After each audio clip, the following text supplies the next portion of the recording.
Hi and welcome along to AFTV Transfer Daily, the show that keeps you up to date with players that have been linked with a summer transfer move to Arsenal. Now, lots of talk around yesterday and also today about William Saliba and that the deal is near to completion and that he will become an Arsenal player. Saliba, of course, in many quarters dubbed the new Rafael Varane. I was about to say Zidane. I wish he was the new Zidane. The new Rafael Varane. And let's hope he's something like Varane. And then we got ourselves a very good player. As we know, we've been speaking about him now for, a couple of weeks. Only 18. And St. Etienne, the club that he plays for, said to want about 28 million for him. Now, it depends where you're reading this. Like, there's some people saying that, a deal's been done for around about 25 million. There's others saying that it's been done for 22 million and that Arsenal have agreed with St. Etienne's request to loan him back to them for a season. I've spoken about this before on the show. I don't really see how this makes sense. Unless this guy, and I don't know a lot about him, I've only seen a couple of games and just the usual clips and stuff like that. But unless he's so hot that Arsenal are like, listen, we cannot afford to let this guy slip. I mean, I just don't understand the loaning back thing. We need centre-backs now. We know, and I'm sure everybody at Arsenal knows, that this is a huge problem area for Arsenal.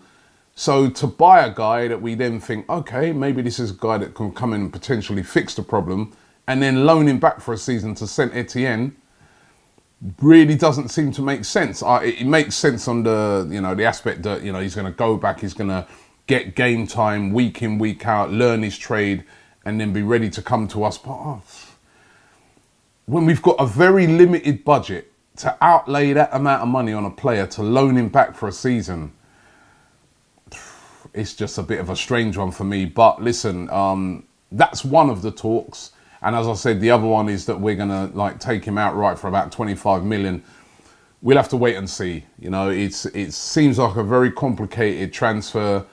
We're just going to have to ride with this one and see how it works out. But that is the talk today. Also linked with another defender, this time a Swiss defender, plays for Basel. Remember, we got, players from there before, El Neni. Well, we're linked with this guy. His name's called Ire Comert. He's 21, valued at around about £7 million. Now, he came through Basel's system there. He's been out on loan for a couple of seasons, but last season, bit of a breakthrough season for him there at Basel. 31 appearances.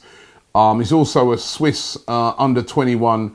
Arsenal said to really, really like this kid. There's a lot of clubs across Europe looking at Ire Comert. They really rate him, and Arsenal said to be interested in him as well. Now, of course, the £7 million price tag, it would be very tempting to Arsenal when we consider the very limited budget that we keep being told that's what we have. So could Comert be a player that might come in at Arsenal? Again, we're getting linked with practically every centre-back going right now. And then there's Ricardo Rodriguez. Remember him? We've been linked with him for absolute years, the left-back. Now applies his trade at AC Milan, but there's a lot of talk that AC Milan might be willing to let him go this season. They're spending a lot of money, or potentially looking to spend a lot of money, AC Milan. And a bit like Arsenal, they have to sell players really in order to finance some of the moves they're trying to move for. And Ricardo Rodriguez could be surplus to requirements. As I said, Arsenal been looking at him as a potential left back for years. It seemed more as an alternative to Kieran Tierney. If we can't get the Kieran Tierney deal over the line, maybe we'll go in for Ricardo Rodriguez. The Tierney thing is looking good. It does look to me like that deal will get done. But as I said, Ricardo Rodriguez seems to be a player out there that could be part of a deal. Remember, we were being told that the Ricardo Rodriguez thing could be a player that AC Milan might use to try and lure Lucas Torreira away from Arsenal. Say to Arsenal, money plus a Ricardo Rodriguez or some sort of swap deal so that we could get Lucas Torreira. But interestingly, yesterday, that Lucas Torreira himself has come out and he's kind of once and for all just dealt with these rumours that have been going around saying that he wants to leave, he wants to go to AC Milan. And these were his quotes yesterday. Torreira, of course, he's at the Copa America. Uruguay doing very, very well through to the quarterfinals. He said, nobody from AC Milan has got in contact with me.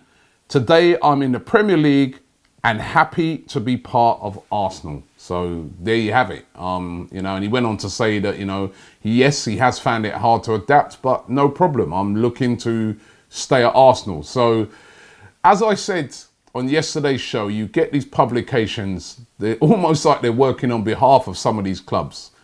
And, they will put it out there. The player says he wants to go. The player says he told his agent, get in contact with AC Milan. It's a lot of little tricks and moves to push moves. But it looks to me like Torreira will be staying. I mean, there's still rumours today that he could go. I mean, I was reading one where they were saying that Arsenal would accept an offer in excess of £50 million for Torreira. I just think that, listen, at this stage, we should not be selling Lucas Torreira. He's going to get better. He said himself, he found it hard to adapt.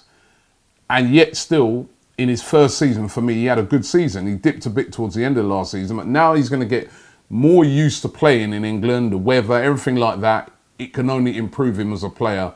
And I think it would be ridiculous to sell Lucas Torreira at this time. What about Wilfried Zaha? A lot of fans are getting excited that possibly this could be a deal that could get done. We all know that we need a winger. We think he would fit the bill perfectly, but there's a lot of problems with this deal. The thing is, we know Zaha wants to come to Arsenal, and we know Arsenal would love to sign Wilfried Zaha. The problem is, without that Champions League football, the lack of budget, there is a 25% sell-on clause apparently in Wilfried Zaha's contract. That means that 25% of any profits made would go to Manchester United. Remember, he was there previously. They then sold him back to Crystal Palace. So that lessens the amount of money that Palace would get. Hence why they're trying to push the price up with talk of 80 million and things like that, which they ain't going to get 80 million for Wilfried Zaha. Palace, as I said yesterday, also on the verge of losing Wan-Bissaka. That then complicates things even more because, do they get rid of both of their best players in one season? That wouldn't make their fans happy at all. And it really does complicate the deal. There was even talk yesterday. You see, this is how articles twist things up. I mean, David Ornstein, the BBC journalist, was talking about the whole, thing with Zaha on the radio. And he was saying that, listen, the only way he could possibly see Arsenal at the moment being able to afford it, they'd have to sell one of their top players, like I say, an Aubameyang or somebody like that. And there's papers who seized on that and have said Arsenal considering selling Aubameyang to bring in Wilfried Zaha. No, this is a journalist who just said the only way he could see. That's him talking. He's not got this. He's not said that this is something he's heard. He's not said this is what he's heard from Arsenal or been told from Arsenal. He's just thinking in his head, speculating, saying, you know what, the only way I could possibly see them at the moment being able to raise the funds to bring in Zaha would be they'd have to sell somebody like Aubameyang, and they're just not going to do that, are they? And that becomes a story. And this is what happens a lot of times when transfer season is going around. Stories get taken and twisted. And what we do on the show, and I say it year in, year out, right, is we report on the rumours. It doesn't mean that all of these rumours are true. A lot of them, as I said, there's a lot of games that go on at this time. Newspapers and media outlets spin stories to the maximum to get you to read them, right, and me to read them, and me to report on them. Agents put out false information sometimes on there to try and up the wages of their players. Clubs put it out there that a player's looking to move because they want to get rid of him. Clubs put it out there that they've heard this player wants to come to them because they're interested in him. There's lots of fun and games that go on. This is what makes a transfer sort of period so interesting, because you just do not always know what is going to happen with certain players. But the Zaha for Aubameyang thing is just not true, right? Arsenal are not considering selling Aubameyang to buy Wilfried Zaha. You know what, let me put it to a poll out there. If it was true, would you be up for that? Would you sell Aubameyang to bring in Wilfried Zaha? I know where I'd stand on it, but what do you guys think? Let me know in the comments, but it's a no-go rumour. Would Arsenal, though, move for Keita Balde? Now, they're looking for a winger, said to be interested in the Monaco winger, who's currently at the African Cup of Nations with Senegal. He's a very good player. Spent last season out on loan at Inter Milan, 24 appearances and 5 goals. Inter Milan had an option where they could have kept him at the end of the loan, but they decided not to go through with that. So he's returning back to Monaco. Monaco said to want about £30 million for him. That's a lot. But said to, Jardam said to be willing to offload Keita Balde.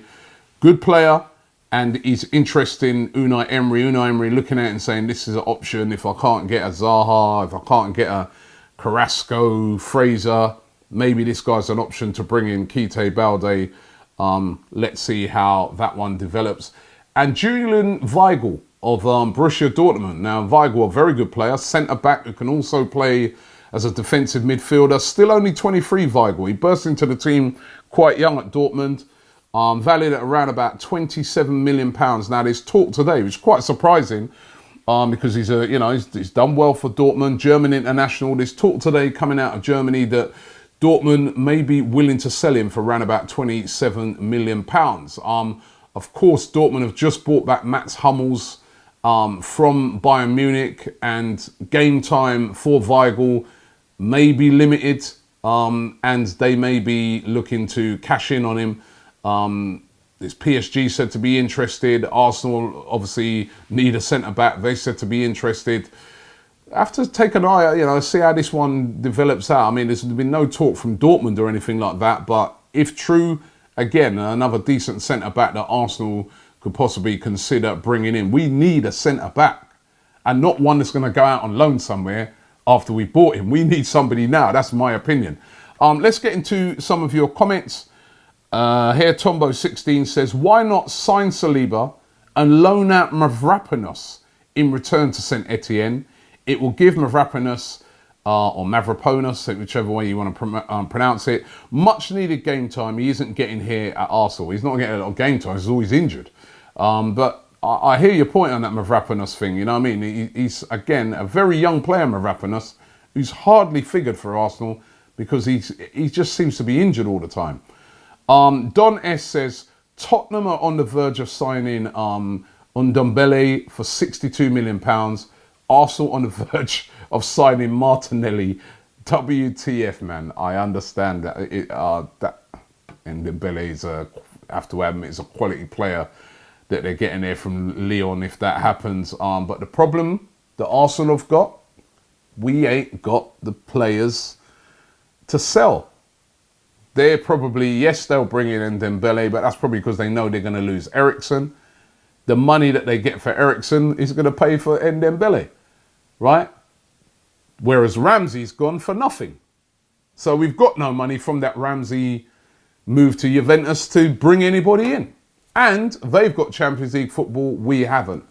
This is major problem for Arsenal. We majorly messed up not getting into the Champions League, and our transfers have been a disgrace over the past few years, and it's made it really hard for these guys that are in now to have a decent budget. And let me go with this one as the last one. Always Blaze says, I've actually stopped giving a shit because our board clearly doesn't. Let's continue making profits from sponsors and other deals and keep the board members' pockets happy and let the club and us fans rot in the meantime. Great job. He is not happy. I got to say, he reflects a lot of fans out there right now. We need to see some good signings coming in. We need to see the right signings coming in, and soon. Thanks for watching the show today. Don't forget to check out some of our brilliant content out at the moment this week. We've got a great interview coming out today with Dan Aziz, who's a boxer who's fighting for a title. Massive Arsenal fan. So make sure you check that out. Check out the podcast that will be out tomorrow with me and DT, where we ask the question, How do we make Arsenal great again? MAGA, right? So you make sure you check that one out. Thanks for watching the show, and we'll be back tomorrow.